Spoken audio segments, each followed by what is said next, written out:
Analis politik menduga KPU mengubah format debat tanpa mendiskusikan dengan para peserta Capres-Cawapres karena untuk melindungi seseorang yang dinilai lemah dalam forum debat.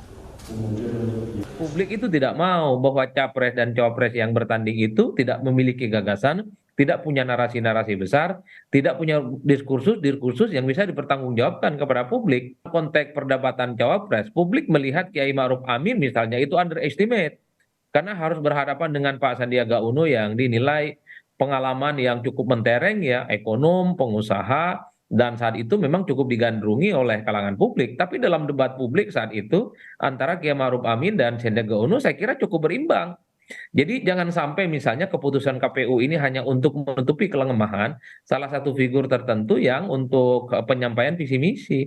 Inilah yang saya kira memang KPU sedang dipertaruhkan betul kredibilitasnya terkait dengan penyelenggara pemilu 2024. Apalagi misalnya beberapa waktu yang lalu KPU ini kan selalu bicara bahwa debat kandidat capres itu tidak perlu bicara muluk-muluk, bicaralah yang realistis. Apa-apaan KPU ngurus soal apa yang harus diomongkan oleh masing-masing calon. Publik itu melihat cawapres selama ini hanya sebatas ban serap, hanya sebatas pelengkap penderita. Cawapres itu hanyalah ornamen-ornamen yang dinilai tidak terlampau penting dalam kontestasi pemilu, Mas.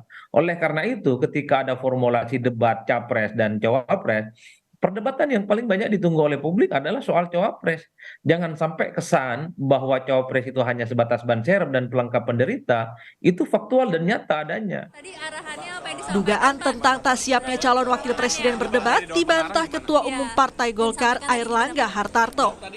Kan tapi soal debat cawapres itu Pak, ini kan ditiadakan Pak. Ini ada beberapa yang menganggap bahwa Gibran ini pasangannya cukup takut debat gitu Pak. Pak Airlangga menanggapinya seperti apa Pak?